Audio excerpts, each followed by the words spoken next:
Zenless Zone Zero is launching version 2.0 next week. Now, whether you are a returning player, a new player excited for that Xbox release, or just someone who wants to see if there's something new for you to learn, today I'll go over 13 tips to help you start out in Zenless Zone Zero and make the most of your time. After all, trying to get into a gacha game anytime after the game has already launched can be quite daunting, especially with how much you'll have to catch up on and all of the new information that you'll be bombarded with. Hopefully though, this video can help you out in some way or another. And if you're a veteran and have any other tips that I didn't mention in this video, go ahead and leave them in the comments to help out the other new players. But starting off with tip number 1. Your first priority in the game will be to do the main story, or the main commissions, from Phaethon's story as they are called in game. You can see which story quests you need to do by checking the Journey tab over on your Internet menu. Doing story quests will ease you into the combat of the game, even giving you a chance to use trial characters every now and then to help you find somebody that you like. It will also give you the most amount of rewards versus time spent playing. And most importantly, for those of you that really want to enjoy the story and actually get into the lore of the game, compared to other MiHoYo games, Zenless Zone Zero is on the lighter side of dialogue, so it's very easy to follow along with the story. Alternatively, if you just want to skip through everything, good news for you. There is indeed a skip button that will let you skip through all of the text and dialogue. Next up, when you want to break from the main story, there is a stamina system in the game where you regenerate 1 stamina every 6 minutes, and you can have a maximum of 240 stamina. Although it's not the end of the world if you do happen to cap out on your stamina, as you do regenerate some bonus reserve stamina at a lower rate, called backup battery. You might be wondering, where do you spend your stamina? Well, let's go over what you would want to be doing at least every single day. Every day you'll want to complete your daily errands. These are simple tasks like going to the coffee shop and drinking a coffee, which gives even more stamina, or for example checking in at the newsstand where you have a chance to earn random rewards, or even some polychrome, which is the game's premium currency in Zenless Zone Zero. Doing your daily errands will earn you a handful of polychromes too. Then you'll also want to spend all of your stamina over on the training stages. There are 3 types of stages: combat simulation, which is where you can earn resources to upgrade your character levels, skills, and gear. Then there's routine cleanup, where you can earn disk drives, which are sort of like equipment for your characters, and then expert challenge stages,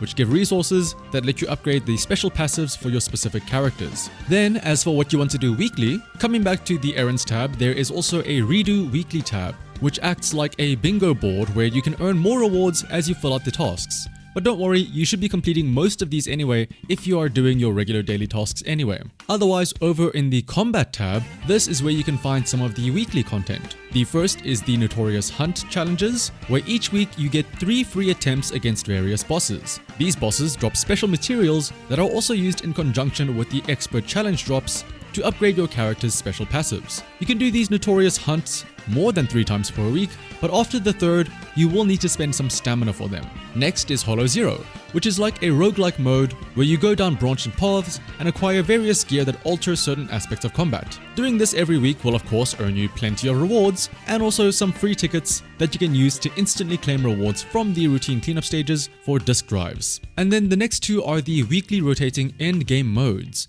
Shiyu Defense and Deadly Assault, where each week one of these 2 will refresh. Shiyu Defense is a time trial mode where you have to make 2 different teams and clear waves of enemies within a combined time of 5 minutes for the maximum amount of rewards. Deadly Assault, on the other hand, is a DPS rush where you are given 3 minutes to do as much damage as possible to earn rewards. For Deadly Assault, there is a maximum of 9 stars that you are able to achieve across 3 different bosses. But in order to get all of the important polychrome rewards, you only need 6 stars. So that can either be 2 sets of 3-star clears, or 3 sets of 2-star clears, or any other configuration of your choice. Next up, as for your monthly check-ins for the game, this is more for making sure not to miss out on any freebies, and that comes from 2 specific shops. The first is the Logistics Outpost, where you can use the currency that you earn from completing your weekly content to buy various upgrade materials, and even some standard pulls. And the second is the Signal Shop. After you start doing some pulls on the gacha banners, you will earn residual signals, and each month you can use these signals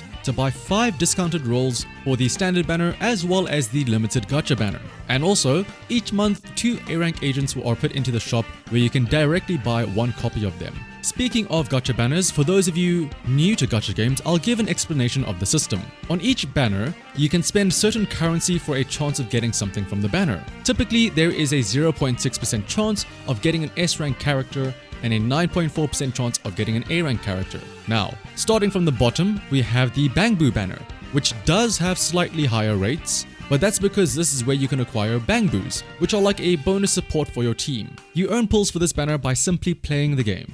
Then there is the Standard banner. Here you can spend Master Tapes, but the only S-rank characters that you can get from this banner are the 6 standard S-rank characters from the launch of the game. Then you have the various limited banners. The top 2 are the Agent banners, while the 2 below these are the Engine banners. For the Agent banners, when you do get an S-rank, they will always be an agent. And for the Engine banners, well, they will always be engines, featuring the signature engine for whatever the agent banner is. One pair of these banners will be for whoever is the newest limited agent, and the other is usually for a previous character who is getting a rerun. The agent and engine banners function very similarly but with slightly adjusted values. We'll focus on the agent banner first though. Although each pull on the banner is only a 0.6% chance for an S rank, after a total of 90 pulls on either of the limited agent banners, you will be guaranteed to receive an S rank. This is often referred to as a pity, but there is still a catch though. Initially, there is a 50% chance that the S rank will actually be that featured character on the banner. The other 50% will result in you getting one of these standard characters. Ideally, you will win this 50-50 and get the limited character. But on the unfortunate chance that you happen to lose the 50-50, then the next time you get an S rank on any limited banner or an agent, it will be guaranteed to be that featured character. And then this 50-50 will then be present for the next time you pull an S rank. So realistically speaking, if you truly want to guarantee that you will get a certain agent and you're starting from nothing, then you will need enough for about 180 pulls. For the engines though, it is slightly more forgiving, since the S rank rate is 1% and instead of it being a 50-50, it is actually a 75-25 split in your favor, and it only takes 80 pulls to guarantee an S rank. Of note though is that more often than not, it won't take the full 90 or 80 pulls to get that S rank, because if you don't happen to get lucky early on, once you are 15 pulls away from the pity, where they just give you the S rank, your odds will start increasing with each pull. So on the agent banner, starting from the 75th pull onwards, each one will give increasingly higher odds of getting an S rank. So now that you understand how this gacha system works, it's time for some words of caution. Firstly, never spend any premium currency or polychromes on buying pulls for the standard banner. This is because you will be passively earning pulls for this banner anyway. So even though there is that goal of spending 300 pulls to select a standard unit, through playing the game regularly enough, you will eventually get those 300 pulls, naturally and for free. And also, odds are, you will lose that 50-50 on the limited banners and probably get many of those standard S-rank characters anyway. Second is that you might often hear people talk about the concept of building pity, or trying to do a few pulls on a banner to inch their way closer to that guaranteed S-rank. This is not a thing. Let's say that you are 50 pulls away from reaching that pity mark, and you do actually have 50 pulls saved up. You already have your S rank in hand. There is no need to build up anything. This is especially true for when the current limited character is not someone that you want, and instead you are waiting for the next character. Since the pity and 50-50s do carry over across different banners, don't try to spend 10 pulls now on this current banner so that you are quote-unquote closer to the pity when the new banner arrives. Because at that point, each pull that you do on a banner that is not the agent that you want is a gamble at accidentally getting the wrong S rank, and then throwing away any of that built-up pity that you had. And then the last tip for the gacha banners is that you should try not to chase A rank characters. A ranks will come naturally, and even if it is someone you really like, don't try to spend pulls on them just because they happen to be featured. Because again, if the featured S rank is someone that you don't like and you accidentally get them, you just threw away any progress that you had for an actual S rank that you wanted. And also, there are normally 2 A ranks featured per banner, which means that there is technically speaking no guarantee to get a specific A rank that you want, because you always could end up getting the other one instead. All A ranks, even brand new ones, do get added to the standard pool eventually, so they will not be going away ever, and over time, you can have them naturally appear while pulling for other S ranks. But now, after you have done all your gacha pulls and you've got your fancy new agents, you've gone through the story, you've been farming up your upgrade materials every day, you might start to wonder what the end game is like in Zenless Zone Zero.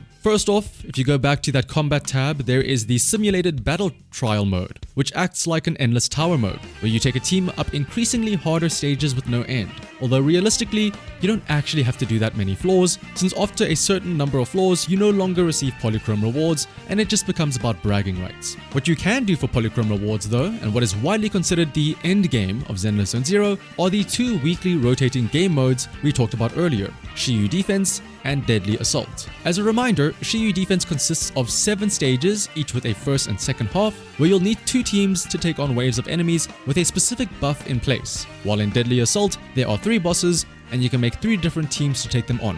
However, the catch is that you cannot use the same agent twice. Now, I would like to emphasize that these are the end game modes, so don't be disheartened if you aren't able to get the maximum amount of rewards within your first weeks of playing for these stages. The other thing to be mindful of is that there will be certain buffs in place in both of these modes, and the buff will almost always be one that specifically favors whoever the current featured character is. This is of course to try and incentivize you to try and pull for these new characters. Please don't fall for this FOMO. Yes, if you were to go and pull that brand new agent, you probably will have an easier time clearing this round of Shiyu Defense and Deadly Assault. But is it really worth it to spend upwards of 80 pulls for a character just so that you can earn 1 or 2 extra pulls this week, only for the next character to come around and now all of a sudden that is the character that you need to be able to clear the endgame content? You should treat these endgame modes as a marathon, not a sprint. Yes, it will take some time for you to be able to clear them for the maximum amount of rewards, but there is absolutely no shame if you aren't able to do so right away.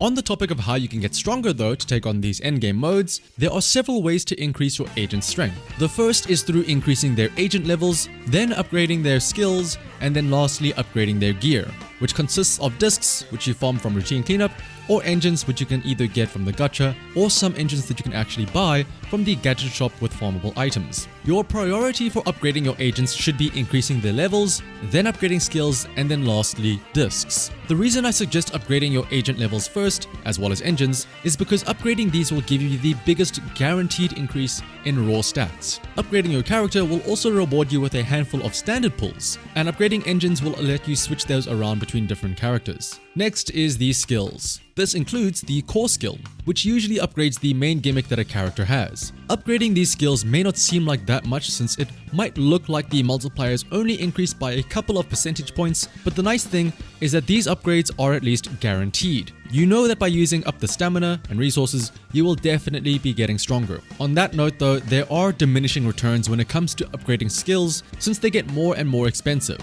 A good stopping point is at skill level 8 and core skill E, since to go to the next stage, it takes just as much resources as it took to get to that point in the first place. Meanwhile, the actual increase you get is smaller than any of the previous upgrades. But also, depending on the agents and their kit, some skills will have more priority than others, where you could even get away with leaving certain skills at level 1. Meanwhile, as for the 6 disc pieces that you can equip on the agent, that is a whole nother world of RNG, because of these 6 discs, 3 of them will have a fixed main stat, while the other 3 will have random main stats that increase every time you upgrade the disc. And what's more is that each disc can have 4 different substats that are also random, and every 3 levels, a random one of these substats will increase. So you could spend very possibly an entire day farming new discs only for all of them to be absolutely horrible and come out with no improvement whatsoever. Not only that, but the highest tier of discs, which are S rank, only unlock when you are at a much higher account level, so you shouldn't worry too much about